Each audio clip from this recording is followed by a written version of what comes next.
అందరికీ నమస్కారం. డైలీ పంచాంగం ఛానల్ కి స్వాగతం. తుల రాశి వారికి జరిగే శుభాలు అశుభాలేంటో తెలుసుకుందాం. ఈ వీడియోని తప్పకుండా చివరి వరకు చూడండి. ఈ వీడియోని ఇంకా లైక్ చేయకపోతే వెంటనే లైక్ చేయండి. ప్రతిరోజు మీ రాశి ఫలాలు అందరికంటే ముందుగా తెలుసుకోవాలంటే క్రింద కనిపిస్తున్న రెడ్ కలర్ సబ్స్క్రైబ్ బటన్ ని క్లిక్ చేసి ప్రక్కనే ఉన్న బెల్ బటన్ ని యాక్టివ్ చేయండి. అలాగే ఈ వీడియోని తప్పకుండా మీ మిత్రులందరితో షేర్ చేయండి. ఈ రోజు మీ వృత్తికి మీరే రాజు, మీరే మంత్రి. బిజినెస్ లో మిమ్మల్ని మించిన వాళ్ళు ఎవరు ఉండరు. కొత్త స్త్రీతో పరిచయాలు జరుగుతాయి మరియు ధనలాభం కూడా కలుగుతుంది. స్థిరాస్తుల వివాదాలు కూడా తీరుతాయి. ముఖ్య నిర్ణయాలు తీసుకోవడం జరుగుతుంది. వాణిజ్య వ్యాపారాల్లో ముందుకు సాగి లక్ష్యాలు సాధిస్తారు. ఉద్యోగులకు ఒక కీలక పోస్టు రావచ్చు. చిత్ర పరిశ్రమ వారు వైద్యులకైతే మరింత ఉత్సాహవంతంగా ఉంటుంది.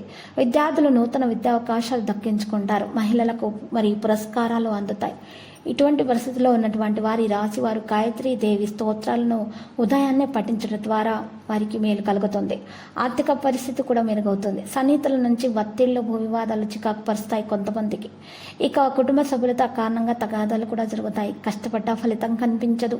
వాణిజ్య వ్యాపారాలలో నిరుత్సాహం ఉంటుంది. ఉద్యోగులకు పనిభారం ఉంటుంది. క్రీడాకారులు, రాజకీయవేత్తలకు ఇబ్బందికరమైన పరిస్థితి ఏర్పడుతుంది. విద్యార్థులకు అంచనాలు తప్పుతాయి. మహిళల కుటుంబంలో చికాకులుంటాయి. ఆదిత్య హృదయం పఠించడం ద్వారా వీరికి మేలు కలుగుతుంది. వీరికి ఉన్నటువంటి అన్ని సమస్యలు తొలగించబడతాయి. అయితే గ్రహాలని సంచారాన్ని బట్టి, నక్షత్రాలను బట్టి కొంతమందికి రాసుల వారికి మారుతూ ఉంటాయి పరిస్థితులు. కొన్ని కార్యక్రమాలు హఠాత్తుగా విరమిస్తారు. ఆరోగ్యపరమైన సమస్యలు అయితే వేధిస్తాయి. ఆకస్మిక ప్రయాణాలు కూడా ఉంటాయి. ఆర్థిక పరిస్థితికి ఆస్తి నిరాశ కలిగిస్తుంది. వాణిజ్య వ్యాపార లావాదేవీలలో కొత్త సమస్యలు ఉంటాయి. ఉద్యోగులకు ఆకస్మిక మార్పులు ఉంటాయి. చిత్ర పరిశ్రమ వారు సాంకేతిక నిపుణుల గందరగోళంగా ఉంటారు. విద్యార్థులు శ్రమపడాల్సిన సమయం ఇది. మహిళలకు కుటుంబ సభ్యులతో వివాదాలు ఉంటాయి. ఇటువంటి పరిస్థితుల్లో ఉన్నటువంటి వారు ఆంజనేయ దండకం పఠించడం ద్వారా ఈ రాశి వారికి మేలు కలుగుతుంది. సంఘంలో పరపతి పెరుగుతుంది. సన్నిహితులో వివాదాలు పరిష్కారం అవుతాయి. శుభకార్యాలు జరుగుతాయి. పాత బాకీలు సైతం వసూలవుతాయి. సేవా కార్యక్రమాల్లో కూడా పాల్గొంటారు. లక్కీ సంఖ్య 91. లక్కీ కలర్ అయితే గోధుమ.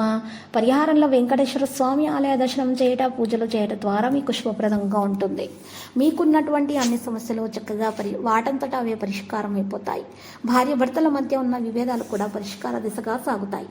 ప్రతిరోజు ఈ విధంగా రాశి ఫలాలు తెలుసుకోవడానికి వీడియోని తప్పకుండా లైక్ చేయండి. క్రింద కనిపిస్తున్న రెడ్ కలర్ సబ్స్క్రైబ్ బటన్ ని తప్పకుండా క్లిక్ చేయండి. లైక్ మరియు సబ్స్క్రైబ్ చేసిన వారికి ఈ రోజు ఏదో ఒక శుభవార్త వినాలని నేను దేవుణ్ణి ప్రార్థిస్తున్నాను.